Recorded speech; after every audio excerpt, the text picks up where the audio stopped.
সোনার কেল্লার সন্ধানে ইতিহাস এবং রহস্যে ভরা দুর্গ, রাজকীয় পরিবেশ, বিশাল মরুভূমির অনন্য সৌন্দর্য, সর্বোপরি সত্যজিৎ রায়ের স্মৃতি বিজড়িত সোনার কেল্লা।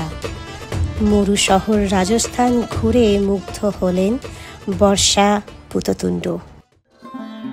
অনেকদিন ধরেই ভাবছিলাম নিজের চোখে সোনার কেল্লা দেখে আসব। বর্ণময় রাজস্থানের উত্তর পশ্চিম প্রান্ত শহর থর মরুভূমির রহস্য ও বৈচিত্র্যে ভরা। সোনার কেল্লার মহিমায় উদ্ভাসিত এই শহরে যেতে গেলে যোধপুর আর বিকানেরকেই বা বাদ দিই কেন? তাই যাত্রা শুরু হলো মরু শহর বিকানেরের উদ্দেশ্যে। রাজস্থানে ট্রেন ঢোকার পর থেকে দুপাশে তাকিয়েছিলাম ময়ূরের দেখা পাবো বলে, কিন্তু ময়ূরের দেখা মেলেনি। পরিচ্ছন্ন শহর বিকানের, অল্প ঠান্ডা, হোটেলের দেওয়ালে দেওয়ালে রাজস্থানি পেন্টিং। আজকের দিনটা শুধুই বিশ্রাম। পরের দিন রুফটপ রেস্তোরাঁয় ব্রেকফাস্ট সেরে বিকানের ভ্রমণ শুরু হলো। প্রথম গন্তব্য জুনাগড় ফোর্ট। যোধপুরের ঔজ্জ্বল্য আর জয়সলমেরের রহস্যের পাশে বিকানের যেন একটু অবহেলিত। কিন্তু আমাদের মন কেড়ে নিল জুনাগড় ফোর্টের শ্বেতপাথরের নির্মাণ শৈলী আর উস্তা শিল্পের নমুনা। প্রথমে এই দুর্গের নাম ছিল চিন্তামণি। বিংশ শতাব্দীর প্রথম দিকে যখন রাজপরিবার লালগড় প্যালেসে চলে যান তখন নাম হয় জুনাগড়।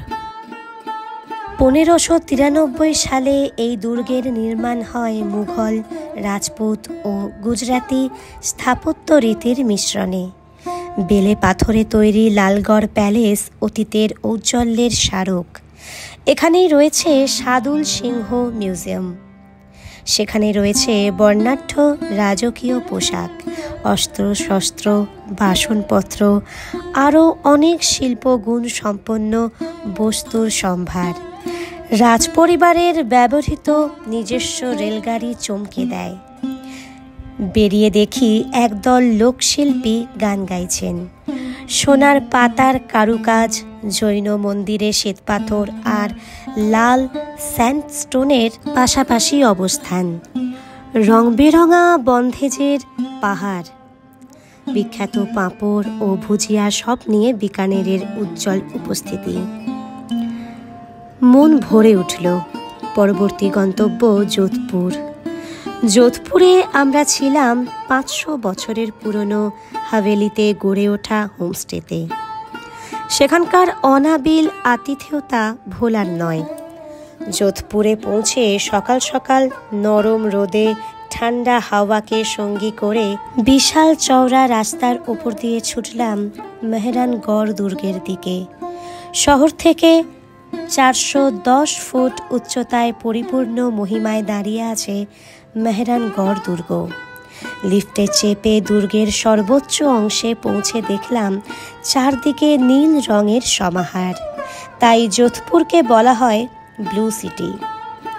গাইড জানালেন আগে শুধু ব্রাহ্মণদের বাড়িগুলোই নীল রঙের হতো। দুর্গের চারপাশে বোধহয় ব্রাহ্মণরাই থাকতেন। 1460 সাল নাগাদ রাও যোধার আমলে এই দুর্গের সৃষ্টি। দুর্গের ভিতরে বিস্তৃত প্রাঙ্গণে অনুপম কারুকার্যে মোড়া প্রাসাদ। মিউজিয়ামে দেখা বিভিন্ন নকশার পালকির মধ্যে সোনালি গিল্টি করা মহাদোল পালকিটি অসামান্য। এরপর উমেদ ভবন, বর্তমান রাজপরিবারের বাসস্থান। একটি অংশ হোটেলে রূপান্তরিত হয়েছে। এই ভবনের অন্যতম স্থপতির নাম বিদ্যাধর ভট্টাচার্য জেনে গর্ব অনুভব করলাম। এই প্রাসাদ নির্মাণকালে দুর্ভিক্ষ পীড়িত জনগণের জীবিকা অর্জনের সুযোগ হয়েছিল। এরপর দেখলাম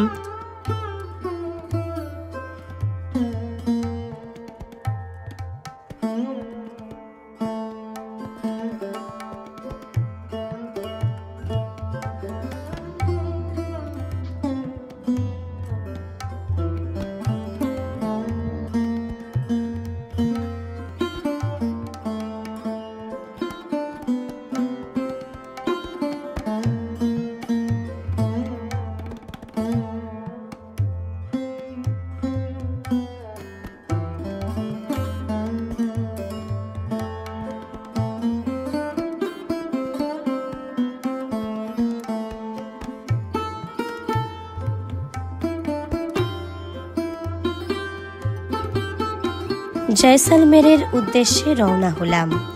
ভোরের আলো ফুটতে না ফুটতে জয়সলমের স্টেশনে নামলাম। কনকনে ঠান্ডা হাওয়া ছুরির মতো এসে বিঁধল চোখে মুখে। হোটেলে যেতে যেতে দেখলাম অনেক দোকানের নাম বাংলা হরফে লেখা। হোটেলে ঢুকে বেড়াবার ব্যবস্থাপত্র করে বেরোলাম চারপাশটা ঘুরে দেখতে। ছিমছাম বাজার, যথারীতি বাঁধনি আর কাঁচ বসানো পোশাকের ছড়াছড়ি। পাথরের বাসন আর মূর্তি হাতছানি দিচ্ছে টুরিস্টদের। রাজস্থানী পাগড়ি পরে মহানন্দে ঘুরে বেড়াচ্ছেন বিদেশি টুরিস্টরা। বাঙালি টুরিস্টদের প্রাবল্যে বেশ একটা বাঙালিয়ানার সৃষ্টি হয়েছে। দোকানিরা মাঝে মাঝেই বাংলায় ডাকাডাকি করছেন। সত্যজিৎ রায় নামটা মুখে মুখে ঘুরছে। সোনার কেল্লা ছবির মুকুল যেন ঘরের ছেলে, আর সোনার কেল্লা সে তো জয়সলমেরের বড় আদরের ধন। পরের দিন পাড়ি দিলাম স্যাম ডিউন্সের দিকে। স্যাম ডিউন্স শহর থেকে 42 কিলোমিটার দূরে। সাহারা মরুভূমির সঙ্গে এর নাকি মিল আছে। পরন্ত দুপুরে একরাশ রুক্ষ হাওয়ার মুখোমুখি হয়ে সারথি আকবর ভাইয়ের মজাদার গল্প শুনতে শুনতে এগিয়ে চললাম মরুভূমির ছোঁয়া পাওয়ার জন্য। শহর পার হতেই রাস্তার দুপাশের দৃশ্য বদলাতে শুরু করলো। দেখতে পেলাম রাস্তার দুপাশে অঢেল বালিয়াড়ি রোদ করে চকচক করছে। চওড়া হাইওয়ে দিয়ে হু হু করে ছুটছে পর্যটকদের গাড়ি মরুভূমিতে সূর্যাস্তের সাক্ষী হতে। সবুজের চিহ্ন মাত্র নেই। 2-4টি কাঁটা গাছ মাঝে মাঝে দাঁড়িয়ে আছে অসীম প্রতীক্ষায়। যেদিকে দু চোখ চায় শুধু বালি আর বালি। বালির রাজ্যের মধ্যেই একটা ছোট গ্রাম। আমরা ঢুকলাম সেই গ্রামে। সূর্যি মামার নিদ্রা যেতে তখনও বেশ দেরি আছে। আসর সাজিয়ে বসে আছে লাগাম ছাড়া রোদ, সঙ্গ দিচ্ছে গরম হাওয়ার হলকা। কাছেই একটি কুয়ো। কাছে গিয়ে দেখলাম তার ভান্ডার প্রায় শূন্য। বালির মধ্যেই দাঁড়িয়ে আছে ছোট ছোট বাড়িগুলো। কয়েকটা কুকুর ধুঁকছে তেষ্টায়। একটা বাড়ির সামনে গাড়ি থেকে নামতেই ছোট ছেলেমেয়েরা ছুটে বেরিয়ে এলো। মুখে উজ্জ্বল হাসি, রুক্ষ চুলে বালির ছিটে। মহিলারা এগিয়ে এলেন রংবাহারি সূক্ষ্ম হাতের কাজের নমুনা নিয়ে। এই অতুলনীয় শিল্পসৃষ্টিগুলোই শহরের দোকানে কাঁচের শোকেস আলো করে থাকে। হাত বদল হয় চড়া দামে। এরাই আবার বালি ভেঙে বহু দূর পাড়ি দেন পানীয় জল সংগ্রহের জন্য। অতন্ত্র প্রহরীর মতো সারি সারি উটের দল বসে মরুভূমির পাহারা দিচ্ছে। পাশের ছোট চায়ের দোকানে খাটিয়ায় বসে গলা ভেজাতে ভেজাতে জটায়ুর ফেলুদার সঙ্গে উট নিয়ে বিচিত্র কথোপকথন মনে পড়ে গেল। তারপর উটের পিঠে বা উটের গাড়িতে চেপে অন্তহীন বালির রাজ্যে পা রাখলাম সবাই। মাথার উপর সূর্যদেব স্বমহিমায় প্রকাশিত। বালি ভেঙে উঠছি আর নামছি। ভারত পাকিস্তান সীমান্ত নাগালের মধ্যে। উটওয়ালাদের কল্যাণে জানা গেল এখানে বিভিন্ন সিনেমার শুটিংয়ের কথা। মনে হচ্ছে ব্যস্ত শহুরে জীবন থেকে অনেক দূরে চলে এসেছি। সূর্যাস্তের প্রতীক্ষা করছি সবাই। উটেরা বসে জিরিয়ে নিচ্ছে। রোদে বালি ঝলমল করছে। টুরিস্টদের ক্যামেরা প্রস্তুত। অবশেষে সূর্য অস্ত যাওয়ার সময় হলো।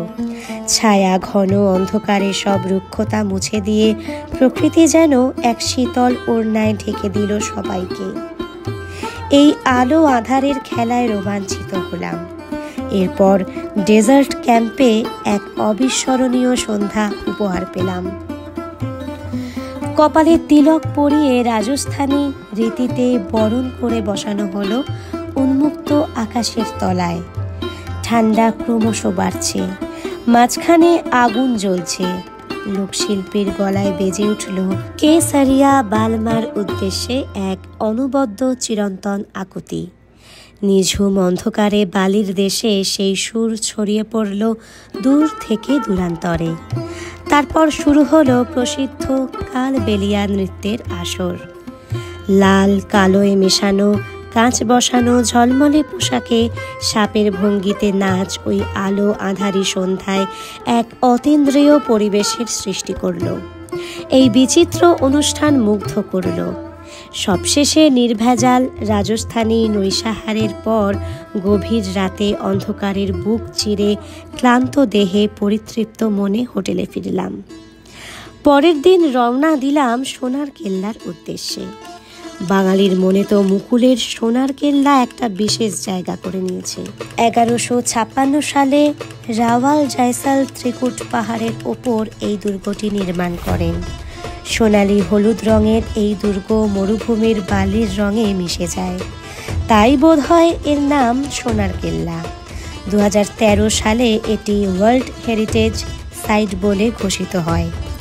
4টি প্রবেশপথ সম্বলিত বিশাল প্রাচীর বেষ্টিত এই দুর্গ যেন একটা ছোটখাটো শহর।